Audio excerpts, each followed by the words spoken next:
So I've said this time and time again, the shilling for Little Mermaid is not going to stop, ladies and gentlemen. Now that this movie is getting closer and closer to release, there is going to be so many different articles that are going to be written about this particular movie. And of course, you're going to have all your typical websites come out of the woodwork: Kotaku, IGN, Game Rant, Screen Rant, CBR.com. Oh, look, we have CBR.com that apparently says Disney's live action Little Mermaid is going to put a feminist twist on Ariel. Yes, because that's exactly what we're looking for when it comes to a Little Mermaid movie. We are looking for you guys to put a feminist twist on this movie. That's going to sell tickets. That's going to put asses in the seat without a doubt. I guarantee you it's going to be a mega hit. And if you can't sense my sarcasm, then I feel really bad for you. But ultimately, let's see what the article has to say. So it says, the Little Mermaid star Halle Bailey discusses the upcoming feature film's feminist twist on her portrayal of Disney's iconic Princess Ariel. Yes, this is going to be so fantastic. It says the Little Mermaid star Halle Bailey opened up about the film's feminist spin on the iconic character. Speaking to Edition magazine, Bailey said of Ariel in the upcoming film, "I'm really excited for my version of the film because we've definitely changed that perspective of her just wanting to leave the ocean for a boy she offered. It's way bigger than that. It's about herself, her purpose, her freedom, her life, and what she wants. As women, we are amazing. We are independent. We are modern. We are everything and above. And I'm glad that Disney is updating some of these themes." Jesus fucking Christ, man. Like, this is such cringy shit to read, honestly, because look at this stuff. This is what you want to hear about when it comes to a Little Mermaid film, seriously? Like, when you think of a Little Mermaid film, this is what you're thinking about: strong, independent, modern, everything and above. Like, this is what you want to seriously hear about. You're only modern because you're playing a white character with blackface. That's your modernity right there. That's the only reason why you considered modern. And on top of that, independent, seriously, obviously you're not independent, Little Mermaid, because you couldn't go to the surface without Ursula in the first place. So does that really make you independent? Not really. I don't get it, man. Why are you putting this? Halle Bailey, why are you doing this to yourself? You don't have to do this. I would think that you have enough faith in yourself as an actress to not have to do stuff like this, but I get it. Disney is paying you to say stuff like this, or maybe you truly believe all of this that you're saying. But if you do believe what you're saying to this magnitude, then damn, I feel really bad for you. So it says Bailey is set to star as Ariel in the hotly anticipated live-action remake of Disney's 1989 animated classic based on 1873 Hans Christian Andersen novel of the same name. The film also includes Jonah King as Prince Eric and Javier Bardem as Ariel's father, King Triton. Actors David Diggs, Jacob Tremblay, and Aquafina will also respectively appear as the voices of the film's animated supporting cast of Ariel's crab-confident Sebastian, Ariel's fish friend Flounder, and Seagull, and self-proclaimed expert on all things human scuttle. Melissa McCarthy, who portrays the villainous Ursula, has reportedly been lauded as the unexpected star of the show by early test audiences.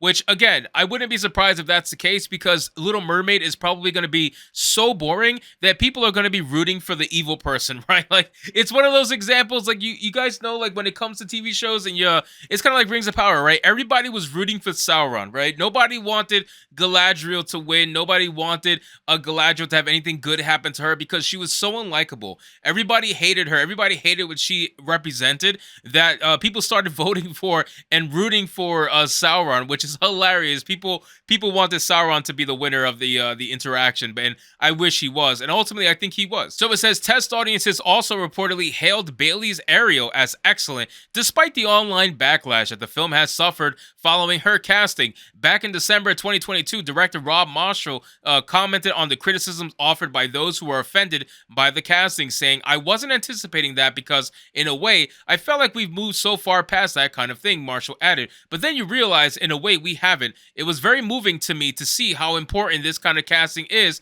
for the world." Jesus Christ, like, why?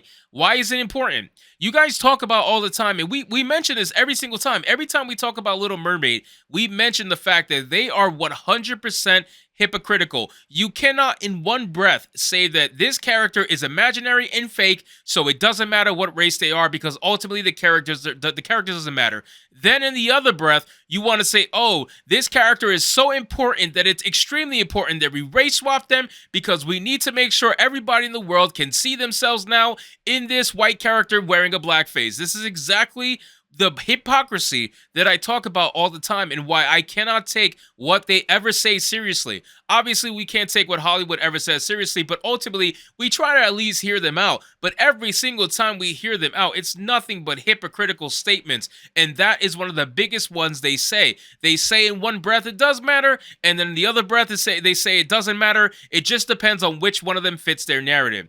So it says Bailey opened up about the Little Mermaid backlash, saying she saw it coming from the very start. Gee, I wonder why. As a black person, you just expect it, and it's not really a shock anymore, Bailey said. I know people are like it's not about race, but now that I'm her, people don't understand that when you're black, there's this whole other community. It's so important for us to see ourselves. Every time I read every time.